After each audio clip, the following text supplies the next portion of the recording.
What if you could learn from physical product entrepreneurs that have risen up from the trenches to dominating their market by creating successful physical product brands? Well, this podcast is hosted by me, Kunle Campbell, and it's about breaking the mold to becoming a smarter, savvier, and better product entrepreneur. You discover how to take physical products from concept through launch and to scaling up from physical product entrepreneurs who've taken their revolutionary ideas to 1 million, 10 million, and 50 million plus in revenue businesses. You'll also join me on my journey to build $1 million physical product brand business in a year, where we both will learn about crowdfunding, selling to retail chains, launching through marketplaces like Amazon, strategic partnerships, publicity, celebrity endorsements, and selling direct to consumers. So if you're creating or building a brand in the consumer packaged goods space, in fashion and apparel, business products, or any physical product niche, listen in because we have you covered. Join the fast track to physical product business success. This is the Physical Product Business Podcast. I'm Kunle Campbell. Let's get rolling. Welcome to the Physical Product Business Podcast. And you know, this is a spin-off of the 2X eCommerce podcast because basically I was doing lots of marketing as well as entrepreneurship on the 2X eCommerce podcast. I've decided the Physical Product Business Podcast would be a podcast purely for entrepreneurs, people who really want to launch businesses around physical products and are looking for guidance from proven entrepreneurs. And speaking of proven entrepreneurs, I have with me Kevin King. He is going to bring out a lot of knowledge from his experience with Amazon and how he does 7 figures with absolutely no employees. I'm not going to say too much, but I just want to introduce you all to Kevin. Kevin, welcome to the show. Great. Hello, everybody. Glad to be here. Fantastic. Could you take a minute or less to introduce yourself and tell us why you're here? What's brought you to being an Amazon entrepreneur, please? Sure. I've been an entrepreneur my entire life. So I've been doing e-commerce and direct response. In the old days by mail, I've been sending out direct mail and been doing e-commerce since I think my first store was 1996. We started selling online, so I've been doing it for quite a while with my own websites, my own businesses, and I've always sold on Amazon as a more as a hobby kind of for several years. But then when this FBA kind of selling method started blowing up not too long ago, I decided to give that a shot. So I've been selling the FBA since about 1.5 years now, where I'm doing the private label and actually developing my own products from scratch, as well as finding stuff in China and the US and repackage them in such a way or improving the product and selling that. So I've got 5 brands in 5 different categories on Amazon right now. Okay, have you got a single store or have you split it across 5 different stores? I have everything under one account right now. But there's 5 different brands, 5 different brand registries for all those. It should have done it in 5 separate ones. It would make it easier to sell it down the way if I wanted to spin one of those off and sell it. But I just didn't want any trouble with Amazon doesn't really like you having separate accounts, and you can get approval and they'll give you maybe a second one or third one if you got good reason. But I decided to lump them all in, and I'll take my chances on what happens down the road. Fantastic. So how are you doing revenue-wise on Amazon? Right. This year we'll do on Amazon I'll probably hit 1.5 to 1.8 million on Amazon this year. That's Amazon US only, and then I've got other channels that do additional. My goal is to hit that, and that's with 9 products. And 2 of those don't really do very well, don't really contribute much to the bottom line at all. $10 a day. Okay. I've got 9 products, 9 SKUs. Okay. In the 5, and I'm introducing additional ones. Okay. And one of the reasons I did the 5 different brands when I launched, because I do have a background in this, and I've dealt with China and dealt with sourcing overseas, so none of that scares me. A lot of people are afraid to wire $5,000 over to China. What's going to happen to their money? So I've been doing that for a while, and so I decided to dive in, and I wanted to figure out what works and what doesn't, because each category is slightly different, and there's different pieces and different ways to market it and stuff. So I've learned quite a bit. I'll probably be discontinuing one of those brands. Okay. And maybe 2 of them, and focusing on 3. But I did that to spread my risk into, if one goes down or one has an issue, I'm still up and running with the others. Okay. I want to talk about, not many shows talk about this, but I want to talk about capital. Lots of shows, would focus on the successes and, the marketing and all. You're running, so in 1.5 years, you've pretty much managed to do over $1 million in revenue from 9 SKUs and 5 brands. What kind of capital got you fired up? What kind of capital did you put in at the start and up until now? How much of your money have you put into your Amazon FBA business? I mean, right now, one of the things, like you said, nobody ever really talks about the money. Everybody always paints the shiny object that, look how much I'm making, and you see screenshots out there, and some guy's making $1 million a year, and you're like, damn, that could be me. But what you don't know is what's he putting in his pocket. That's what the number says online. How many of those were promos? How many of those, because on Amazon, those sales figures include full price for promos. So this guy may be giving away 100 a day just to sell 10 or whatever it may be. So I want to know, it's not what you gross, it's what you put in your pocket.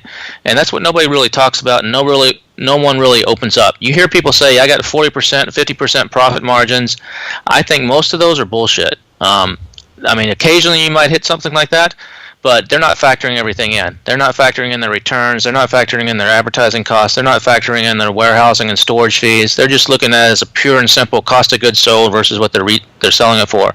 So when you get down to the nuts and bolts, in my experience and in dealing with a lot of other successful sellers, you're ranging between 15 and 30%, depending on the product. Net. Bottom line, net, that you can put, and now that's net. Then if you got employees or you got VAs or to pay yourself or rent for somewhere, whatever, so that's your contribution margin at the end of the day that you then can take everything and pay for everything else out of. So most of my products are in the 20 to 25% range. Okay. So to answer your initial question, I did this a little differently when I started. Most people will go and find a product in China and stick their name on it and private label it and start with $5 or $10 grand.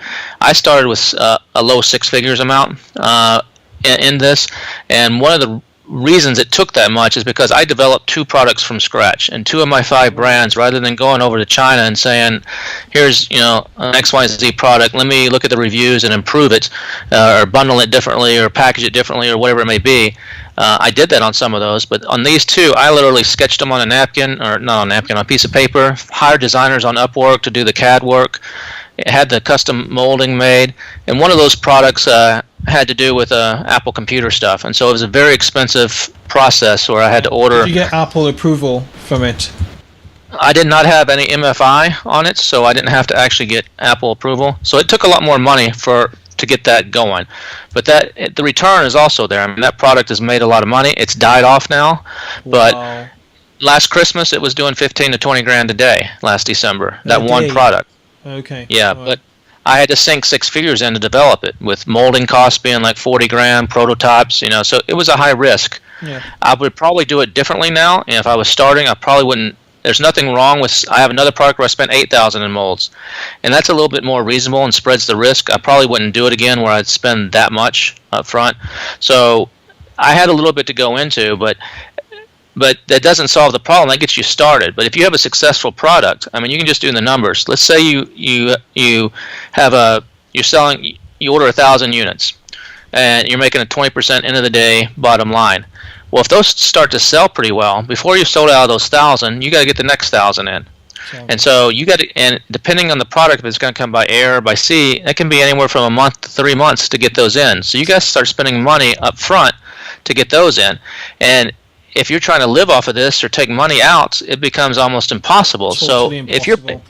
if you're making a 20% margin, it's going to take you got to flip that inventory 5 times before you can actually start using your profits to actually sustain it. Yeah. So I mean, and so you got to so it takes some time. You absolutely know your stuff. That's so true. You can't take money from it. It's like a baby, and you need to let it mature. You need 5 times over. That's interesting. Okay. I mean, that's on those margins. I mean, if you have a better margin, that can be different. Then you could turn it over a lot faster. So right now, my bottom line on $1.5 million is, on paper I've made $300,000 or $400,000 profit. off of Amazon, but I haven't put that much in my pocket. And I've actually got loans. I've had to go out, that wasn't enough. But so I've had to use creative financing, and some of that's, you can go to friends and family and whoever, use your own money, use credit cards. But then in some cases, like last Christmas, this product that was selling hot, I needed more fast, and nobody's going to give me, 50 or 100 grand really quick. So I had to go out to one of these what's called MCA, Merchant Cash Advance people, where they charge you through the freaking nose for, they'll give you 50 grand, but you got to pay back 75 grand in 70 days with daily deposits. So I just built that into the cost of goods sold. So you have to look at everything on this, but it's a cash-intensive business. Yeah. A lot of podcasts I've listened to do not touch on this subject, on the capital, the amount of money required. And I've seen, I've had people on the show who said they started almost from nothing, and no one really wants to reveal, how much they've put into their business. So I just wanted to touch base on that. Okay, so prior to this call, we're talking about, it's great timing. We're talking about this new rule from Amazon, which talks about the fact that we can no longer provide incentivized reviews. What are your thoughts on it? I want to I'd like you to paint two pictures. One from entrepreneurs with capital, serious entrepreneurs with capital, looking to make something serious out of a product business with Amazon as a springboard potentially, and with those of us who are already in Amazon. What is the next step from your perspective? Well, I think, there's a lot of people in all the Facebook groups and everything, saying the sky is falling, it's time to move on. They're pissed off at Amazon, whatever. But I'm applauding this move. I love it. Because it's going to create a bigger barrier to entry for the new people and the Me Too's, and it's going to force people to actually have decent products. There's been a lot of people that have been entering the Amazon field, and they're opportunists. There's two types of people in Amazon. There's opportunists who are after the next shiny object, and they're the ones buying these $5,000 courses and hoping that they can retire in 3 months and quit their day job and go sail around the Caribbean and make money while they're doing it. Those are the people that it's going to kick a lot of those people out, because the shortcuts are being cut from making it on Amazon. The people that got in 2012, 2013, 2014 doing the private label, a lot of them don't know what the hell they're doing. They fell into it, and they were right place, right time, and they bought the right lottery ticket. And some of those guys are if you take away that product, they wouldn't know what to do right now. They're not business people. Then you have the people that are real entrepreneurs that are trying to build a real business, a real brand, and are using Amazon as a launching pad. And there is no better place in the world than Amazon to use as a launching pad, to get the feedback, to fine-tune your product, to get some initial sales, to get some initial customers that you can then create Facebook audiences on, and all that kind of stuff. So the real entrepreneurs are loving this, and so, like myself, and I think it's a good thing. I think it's a really, really good thing. Now, have I used reviews? Yeah, I've used these review groups in the past, sometimes with success, sometimes without. But so because I've been selling on Amazon for over a year and a half and 5 brands, I already have a good customer list on all these brands. So I have ways to take those and create custom audiences on Facebook to get their demographic information. See, and sometimes you'll get surprised. You think it's all, it's 50% men. I have a dog product. I thought it was mostly guys buying this product. I downloaded all my data from Amazon and uploaded it into Facebook to create custom audiences. I discovered that 85% of my buyers were women, and they're over 40 years old. So I'm like, holy cow, my pictures and the way I've wrote my Amazon listing is not aimed at those people. They've been buying, so I need to readjust everything on Amazon to really target that audience. So you can do a lot of stuff like that. And then I'm also gone out to Amazon. I just started literally yesterday on Walmart.com. I got approved, and my products just went live on Walmart.com, which actually has a big barrier to entry too. They're not just, you can't just go sign up like you can on Amazon. They screen you. They look at your seller feedback. They look at your product lines on Amazon. They look at a lot of stuff, and then to input stuff in their system right now is not easy. You have to use data feeds, and so it's a little more technical. So do they have an FBA program, Walmart.com, or do you need no, they do not. fulfill yourself as a merchant fulfilled? you have to fulfill yourself right now. They probably will introduce one because they desperately want to compete with Amazon. They have to be. They've got. So I think that's going to improve, but they're being very selective on who they take now. And then I sell on eBay and of Walmart here in the UK called Tesco. They're ubiquitous. They're everywhere, right? And Tesco's have a similar sort of program, and it's quite difficult to get in as a merchant. Sorry, please carry on. So then I'm also on eBay. I have my own e-commerce sites. Those don't contribute right now a whole lot of sales, but I do get, they add, between $3 and $10 a month to the bottom line. It's free, easy money. There are people that find me that way. There are people that want to use their PayPal account. They don't like Amazon for whatever reason. So I've done some of that, and I'm going to be ramping that up a lot more. And just diversifying, because it makes me nervous to have all my eggs in one basket with Amazon. But you can't ignore them either, because they, here in the U.S. at least, they're 60 to 70% of all e-commerce sales for physical products are on Amazon. And the UK and Germany are similar. And some of the other, I'm branching out into Canada right now, Amazon Canada, and then I'm coming to. I've already set up my VAT and everything, and my import stuff for the UK and Germany. Those are the next two. And so by getting to those other markets, you can pretty much, come close to doubling your sales if you do it right, just on the Amazon platform alone. So I'm projecting, next year I might hit 4 to 5 million, once I'm fully launched in all these different marketplaces. Through various channels, exactly. That is the way to go. You touched up on a lot of things in terms of like your reaction to the changes on Amazon. One was great products, and the other is Facebook, as in getting audiences or your audience via Facebook. Now, let's talk about great products. What's your philosophy on building out great products? And now with these changes where there are going to be less Me Too products on Amazon, how should entrepreneurs really build out really good products? What's the foundation? Well, that's the thing that's happening, is a lot of these people that have taken these courses and stuff, they've been taught to all sorts of the same kind of things. Small, light, fits in a shoebox, doesn't weigh much, doesn't cost too much, can fly over, blah, blah, blah. And like you said, there's a ton of Me Too products, and they're not differentiating the products at all. And a lot of them are inflating their sales by using these review services to get what I call fake reviews. I mean, you and I know it. I mean, when you're giving away your product for free or for $1 or $2, those reviews aren't real, and you can tell it by reading most of them. Most of them are garbage reviews. Take some of the reviews that you've done from giveaways and compare them. Now, if it's a top 1,000 review on Amazon, then you might get a good review, but the vast majority suck. And then compare those to ones that are written by customers that paid full price, and you'll notice a huge difference in your reviews.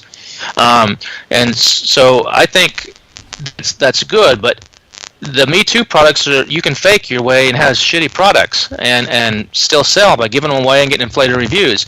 Now the game has changed, where you're going to have a really good product. And a good product, you don't have to beg for reviews. You don't have to do giveaways.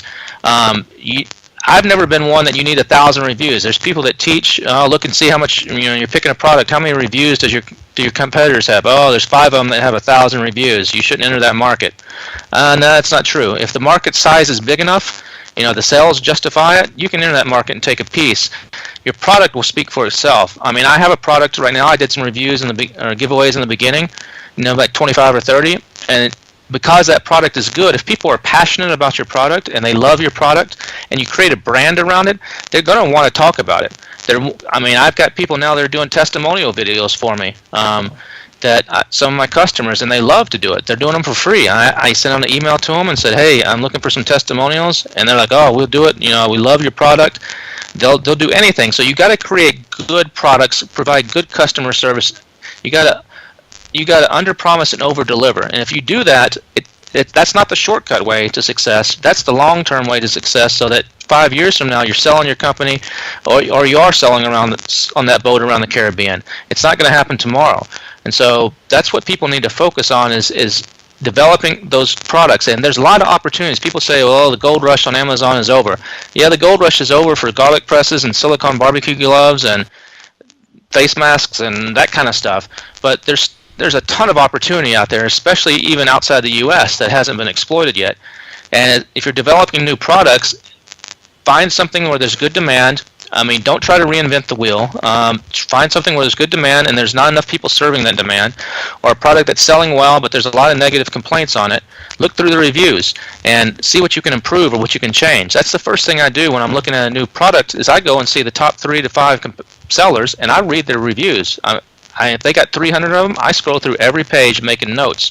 Now, not only does it help me write my own review because I see what people are saying and how to market it, I see patterns. And I do that the same on my current products. On my current products, every couple months I will go through and read all my reviews. Even the ones I read 6 months ago, I reread them again because the customers can describe your product better than you can. They're the ones using it. You think you know your product, it's your little baby, but other people can tell you you think your baby's cute, but other people will say, no, that's a damn ugly baby. And so you got to go and I take out of those product reviews and I see what they're saying and I take their language. Sometimes the way they write it, they say it a lot better than I could. I'll go change my bullet points or my description or whatever based on what they say, and it gives me a lift. So this is not a hour or two a day business. This is I work 16, 18 hours a day sometimes, most days.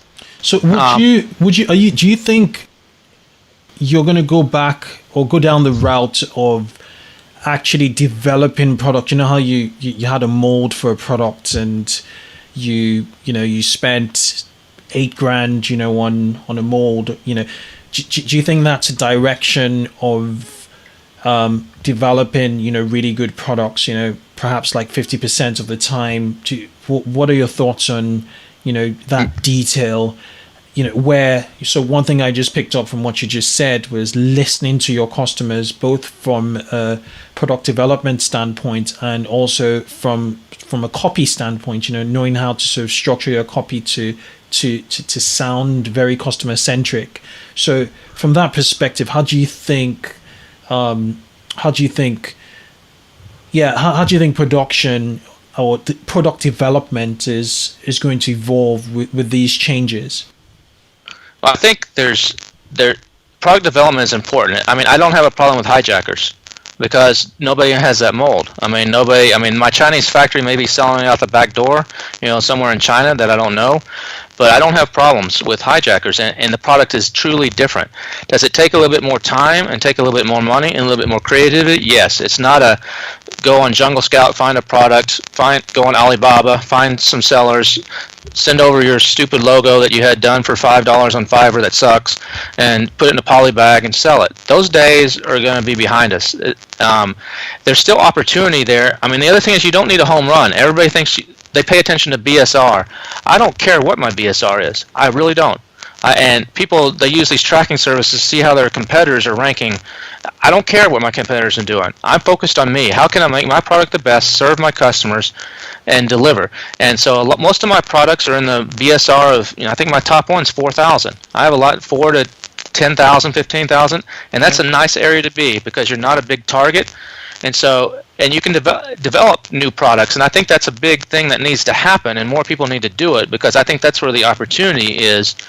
But at the same time, there's more risk. I mean, you got to spend money on a mold, and what if it doesn't sell? And you can't go buy 100 of them off Alibaba and test it and see if there's, you're going to have to do your homework and look at the numbers and look at the opportunity. So it takes more work, and that's real entrepreneurship, and that's what's.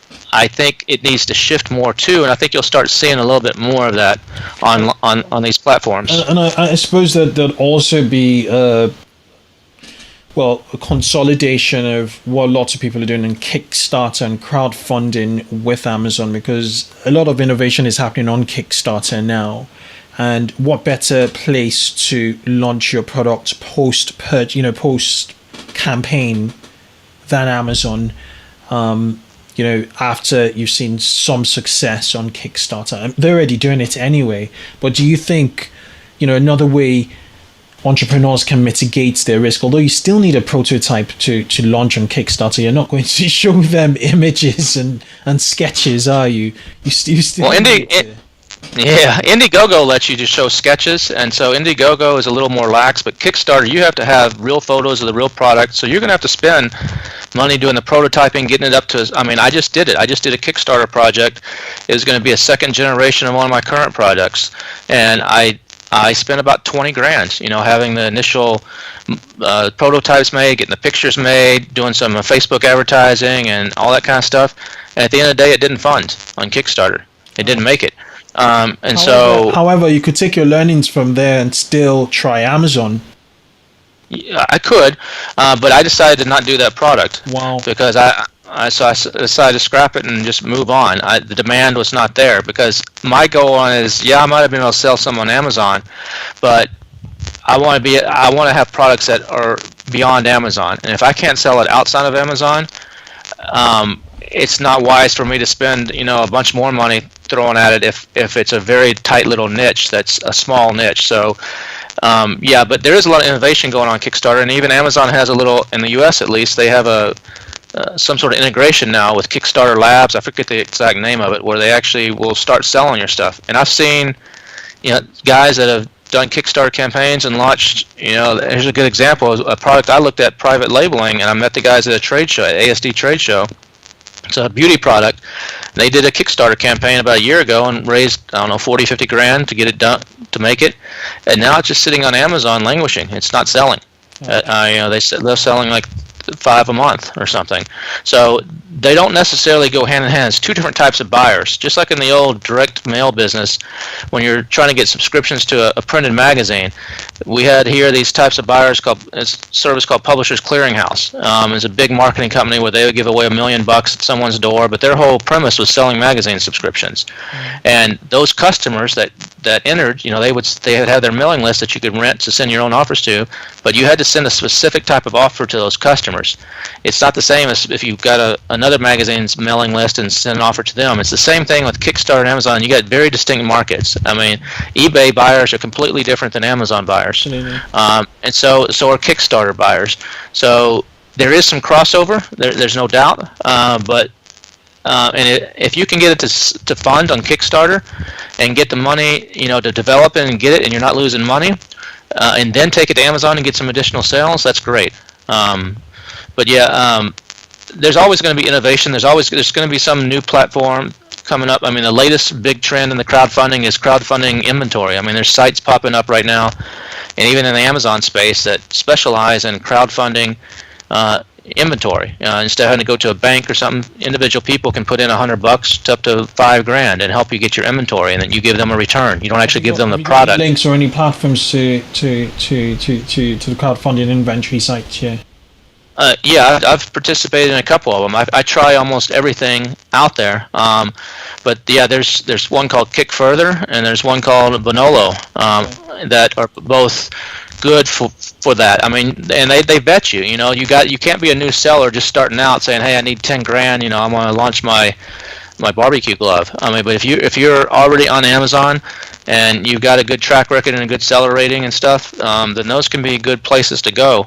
But there's a whole other cottage industry. There's hundreds of them out there that do these specialized loans. Dealstruck out of San Diego specializes in Amazon lines of credit for big vendors and stuff. But like you said at the beginning, nobody ever talks about.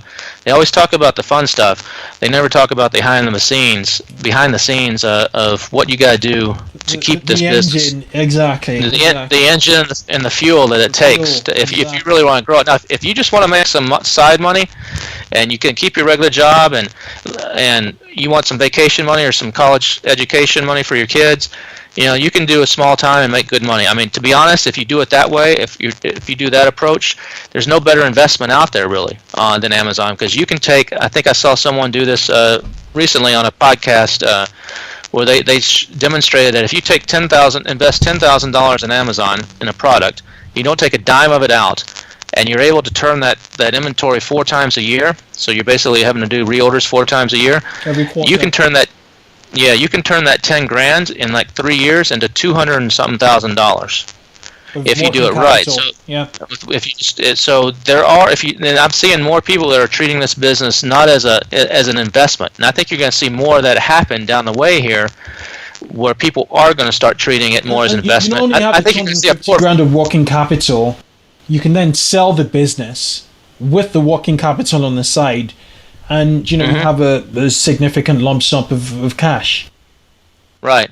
But the key on selling the business is a lot of people aren't going to buy your Amazon business. Some suckers will, but most people aren't going to come in and buy an Amazon business. They want to. That's too many eggs in one basket. They want a well-rounded. So if your goal is to get into this and build a brand and sell it, you've got to do something off Amazon. Use Amazon as your launch pad. It may contribute most of your money in the beginning, but you've got to develop stuff off of that so that if Amazon crashed down, or Amazon kicked you off, or 20 other people started knocking you off on Amazon, you're still okay. And people will invest in that business. They will buy that business. But you're not going to find too many people that will buy an Amazon-only business. An Amazon-only business, yeah. Any savvy business person would see it's too risky. Okay, let's move on to the second point you made, which is about you finding your Facebook audiences. And I was like, so obviously you need two things to build out a Facebook audience. One of two things. One is either the email address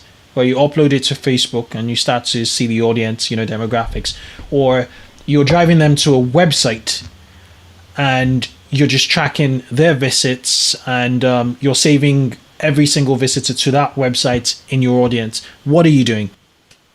I do both. I mean, the first thing you should do right now, if you have your own website, even if it's just sitting there and you need to go put a pixel on it. Go sign up for Facebook and get the pixel code. It's a little bit of HTML that you stick in the header of your pages, and even if you have no idea what the hell you're going to do with it, do that right now. Pause the podcast, go do that, and then come back and listen to the rest, because that's the most. You need to know who those customers are, and there's no better way. The future is in retargeting. The future of marketing right now is in Facebook and other places that are doing the retargeting. And so Facebook, I've looked at Instagram, Pinterest, Facebook, Twitter, Snapchat, all the different marketing platforms, and I tried to learn a little bit about each, and I said, you know what, I'm not going to waste my time with any of these others. There are people that are successful with Pinterest or successful with Instagram, but I'm like, look, Facebook is where the people are, it's where the data is, and I've been in direct marketing for 25 years, and to be honest, it blows my mind what you can do on Facebook. How much you can target people and what you can do. Now, you can't just go in and start running ads on Facebook and think you're going to start making money. You're going to lose your ass. I mean, there are ways you got to do it, and you got to target it properly. But to do that, to answer your question, Amazon's a great launching pad to do that. And so you can there's software out there like Hello Profit and Managed by Stats, and there's several others, Selix, and that will actually download your data from Amazon. So I do it every month. I download all my orders from Amazon. It breaks it out by who ordered which product and so forth. And then I create Facebook audiences with that. So I will import those into Facebook. And you don't have the email. Sorry, but Amazon doesn't give you email addresses. How do you? No, there's three ways you can do it on Facebook. The three easiest ways to create an audience on Facebook. One is by phone number. And so Amazon, I haven't checked my last file at the end of this month, but someone told me they quit giving phone numbers because Amazon sellers were calling and spamming people on the phone trying to get reviews and stuff. But so Amazon I have to double check if they're still doing it, providing phone numbers. And so I would go into those phone numbers, and you have to do some massaging because at least here in the States, they don't always put the country code in the beginning. So I would have to massage the data a little bit and put the 1, or if it's UK, put the 44 or whatever. Then I import that into a Facebook audience, and it'll hit us about a 50 to 70% match rate. And then I use a service like Managed by Stats, and they have what's called reverse append. And what you do is you send them these orders, and they use the people's street address. And there's big data companies here that have these massive databases. If you ever enter in a giveaway, or you ever bought something from a catalog or whatever, they pool this data, and they match you up. And so I can get about 40 to 45% of my customers' real email addresses by doing this. It costs me about 10 cents a name. And I get it back in like 2 days. So then I import those real email addresses of about 40 to 50% of the list into Facebook. So that gets my number up a little bit higher. It matches a few people who had a different phone number or whatever. And then you can also import the actual first name, last name, address, and zip code, I think, are 4 of the fields you can import into Facebook too. Okay. So you import those, and that gets you a little bit more people. So at the end of the day, if you got 1,000 customers on Amazon, you might be able to match 700 to 800 of them on Facebook. Fantastic. And so then what you do, take it a step further. I have those audiences by brand. I have them by product, so within a brand, so there's a separate audience, and then multi-buyers, like on my dog treats that I have. I want to know who's over and over. That's the real good customers, because they keep buying them over and over. So I have another audience of multi-buyers, and you can use your data from that you download to do all that, and then you create what's called. Do you incentivize them with like offers on Facebook to your Amazon listing or to your website? What would you do? Well, right now I am sending them to Amazon when I incentivize them with offers, because I'm trying to grow the Amazon site. I mean, you could send it to your own website, and you might make a little extra money there, because you don't have to give Amazon all the fees. But I'm of the thought that I'd rather send them right now to Amazon until I'm consistently ranked, number 3 on page 1 for my keywords. I need that little boost. Velocity at the end of the day. Yeah. So it's boosting your sales velocity. Amazon gives you a little bit of love. I have noticed when I quit a Facebook ad, a few days to a week later, I might drop a couple spots in the rankings, and as soon as even if my sales stay the same, and as soon as I start sending traffic again, I go up a couple more spots. So there's some sort of juice in their algorithm that gives you some sort of little love for sending outside traffic. So I do that, and then I create lookalike audiences. You can take your audience of the more you have, the better. But then you create what's called a lookalike audience, and those people that matches all their demographics, their buying patterns, and those are like out of the U.S. A 1% lookalike audience is like 2 million people. So you can take your 1,000 people and say, find me 2 million more people like these 1,000. And they'll use all their sophisticated algorithms to say, okay, here's 2 million more people that are very similar in all kinds of traits and demographics and buying patterns and likes and whatever to your people. And then you use those 2 million and you refine those down based on several other filters to get maybe 500,000 of them that are prime customers for your product. And then you do certain things the way, I can't tell you everything because we teach this in Illuminati Mastermind, but you do certain things the way, because this is all ninja stuff, really. And then you do certain ways to advertise on Facebook, where I can advertise and reach people for half a penny a piece, and I can get clicks to Amazon for 5 to 10 cents a piece. And there's ways to track it without using affiliate codes or without doing things. There's a whole series of things you can do, and I get on some products, between a 6 and 10 to 15% conversion rate on the clicks over to Amazon. So in one way, that's a pretty good. It's profitable. It's just like spending money on sponsored ads. But the thing I like about Facebook is it's push versus pull. On Amazon or Google keywords, you have to pull the people in. They have to come and find you. Exactly. So if I know you like dogs, I have to wait for you to decide, hey, I want a new dog bowl. Let me go to type it in Google, type it in Amazon, and then I got however many other people I'm competing with to try to make my dog bowl stand out. And there's nothing wrong with that. It's a great thing. But on Facebook, I can say, hey, I know you like dogs. Do you know what? I got this kick-ass dog bowl that you should check out. And you're not looking for a dog bowl right now, but I put up a customer testimonial, or I put up a good ad, or I do whatever, and you see it and you're like, you know what? That is pretty damn cool. I'm going to go check this out on Amazon. And the other reason to send them to Amazon, especially this is cold traffic that don't know you from Adam. You're not Purina or one of these big dog brands, they don't know your name's Tom's Dog Store. They don't know who Tom's Dog Store is. So if you send them to your own website, some of these people are like, I don't know. But if they convert to on Amazon, they already got their credit card in there. They know who Amazon. They trust it. Most people don't understand how Amazon works like we do. We know we're FBA and we third-party sellers and this and that. Most people, they go on Amazon and they're like, it's Amazon. I trust them. So you're piggybacking off of that credibility that Amazon spent billions to build. So that's another reason I sent it there. But it can work very well, and there's lots of ways to test, and you don't got to spend a lot of money. You can spend $100 testing several different ads, see which picture works best, which copy works best. And I even do that for some of my Amazon stuff. I will run ads if I can't decide what my main picture is going to be. There's software like Splitly and several that do this now, and then run these split tests out there on your Amazon listings. But you can do it on Facebook faster and easier. Okay. You can go and you can actually see, run 10 different pictures you're considering for your main page, And even if you're not trying to make sales, even if you're like, I don't care if these make sales, use it for market research and see which of those 10 pictures gets the most clicks, Right. is in the highest conversion, and that's the picture you need to move over onto Amazon. So there's all kinds of stuff you can do with it, and I mean, eventually, some of that traffic I'll redirect, to other places. And it's easy to switch it. I mean, I set them all up. I send them through a redirect, so that I can pixel them. I don't use. There's a lot of people that use these squeeze pages where if I'm going to go from Facebook, I'm going to send them to you offer them a squeeze coupon page, squeeze offer them a page, coupon, get their email address, then send them to Amazon. And the theory behind most of those people is, one, they want the email address, which most of those people, if you're giving them a heavy discount, 50%, 80%, that email address, it goes back to what I said earlier about the Publishers Clearinghouse example, those aren't your customers.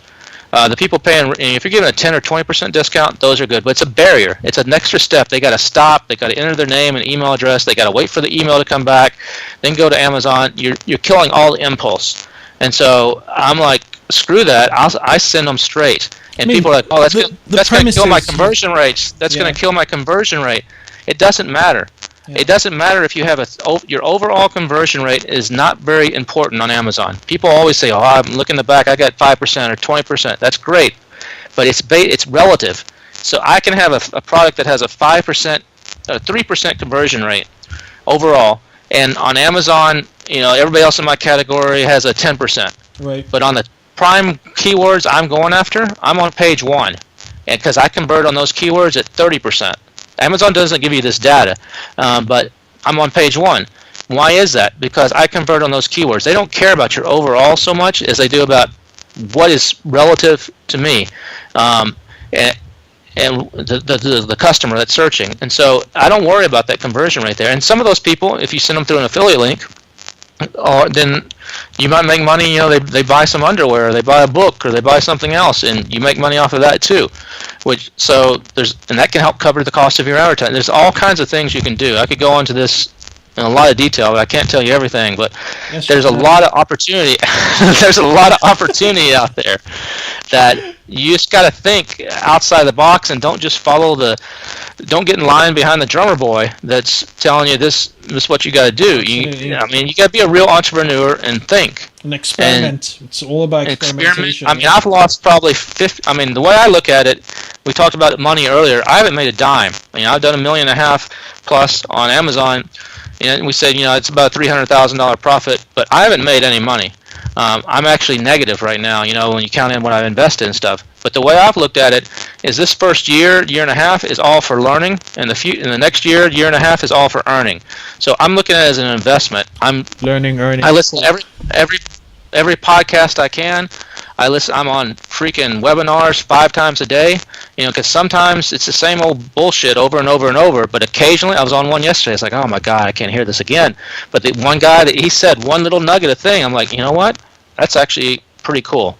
So I took that nugget, so it was worth my time of having that in the background, while I'm doing some other work to get that one little nugget. So, and I've experimented, like you said. I've tried different kinds of ads, different kinds of things, different images, doing all kinds of things, and to see what works and what doesn't. So I'm not a put my listing up and forget it. I've changed my listings. One I've had my first listing I put up in August of last year. Yeah. I've probably changed that listing 300 times.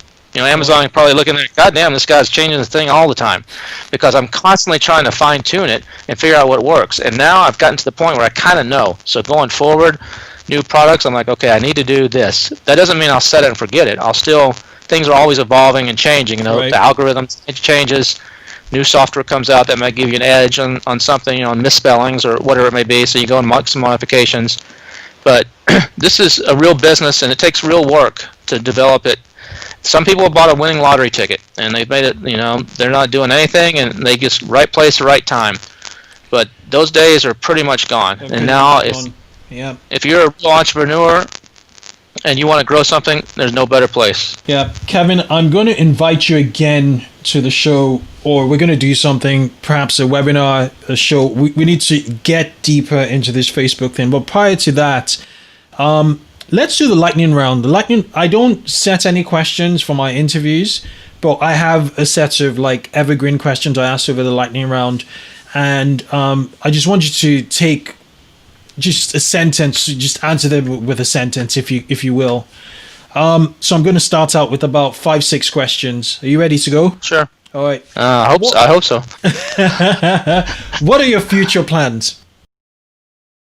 My future plans are I'm getting married next year, and so I'm working my ass off right now to get everything lined up so that I can spend time with my lovely new bride and not have to work 16, 18 hours a day. Fantastic. Okay, I know you have no employees, but you certainly hire freelancers. So how do you hire people? I use for my freelance stuff is off Upwork, so I my designers and any kind of stuff like that. I use Upwork primarily. I'm about to hire a VA. Using probably online VA or online PH or whatever it's called to help do some of my social media stuff and some of my research. And I look for good people that are motivated and like doing what they do. No, it's phenomenal what you've been able to do with just VAs. 1.5 million, in revenue. Well, I have no VAs right now. It's no all VAs, me. Exactly. No staff. Fantastic. Okay, what are your 3 indispensable tools for managing your business? For managing my business, my Amazon business specifically, Hello Profit would be number 1. Yeah, good. That would be number 1. Number 2 tool would be as far as the research tools, some of the keyword tools. There's several of them out there. I use about 6 of them and pool all the data together. So those would be very important tools. And the third tool would be what would the third tool be? Third tool would be using my head and thinking logically. And not getting too emotionally tied in any one product. It's a business. What tool did you talk about with regards to exporting Facebook? Not email addresses, phone numbers from Amazon. Was it Hello Profits you said, or Hello Profit does it, and so does Managed by Stats. Those are 2 of the bigger ones. Okay. There's also several others, but those are 2 of the bigger ones. Okay, what's been your best mistake to date? By that I mean the setback that's giving you the biggest feedback. The setback that's given me the biggest feedback in business. You mean since I've been in business? Yes. Probably declaring bankruptcy in 1998. Well, how did? Well, it must have been tough. Yeah. I had a business that was going well, and we didn't pay what we owed to the government, so we were using that money as cash flow to grow, and that caught up to me. And so digging myself out of that took a little while, and that's I did fine and grew another multi-million-dollar business, but that was always there in my past. That's gone now, off my record and everything, but that teaches you a lot. Feedback, good feedback, awesome. What's your one piece of advice you can give to Amazoners or actually physical product business entrepreneurs to 2x, 3x, and even 10x in their businesses? Think like the customer. Don't think like yourself. Put yourself in the shoes of the customer and look at everything through their glasses and their eyes, not through your eyes. And be willing to take a loss for a long-term gain. It's a very, very, very, very good point. You're a very wise man, sir. Okay, and any single book or resource you could recommend to help growing a business? There's several that I've used in the past. Guerrilla marketing is a good one if you're looking for ideas and tactics. Jay Levinson, I think is his name, has done a series of them. Some of those will get you thinking outside the box and not just following the crowd. I don't like to follow the crowd. I like to think for myself. That's a good one. Copywriting like Herschel Gordon Lewis, direct sales letters or something is really good for like copywriting. I'm not one of these big read books, foo-foo books to, be enlightened or whatever, like a lot of people are. So I can't really recommend any of those. How to find your inner peace and exploit your friends or whatever the hell they are. But so I'm more of a nuts and bolts scientific type of guy rather than I am a happy feely everybody hug each other type of guy. You roll your sleeves up. It's been an absolute pleasure having you on the show, Kevin. I appreciate but before you go, you have a mastermind program not for newbies but for Amazon entrepreneurs looking to, well, not necessarily just Amazon, physical product entrepreneurs looking to move to the next level. Could you expand more about it and give us more details? And I'll also add links to the show notes.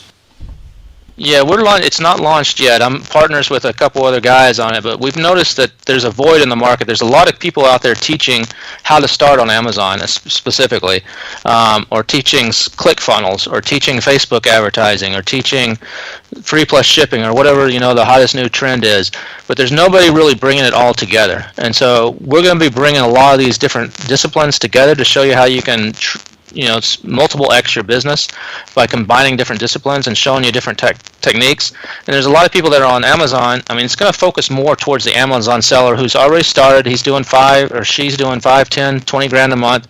It's like, how do I go to the next level? Okay, I'm doing what I'm supposed to do, but how do I take this to the next level?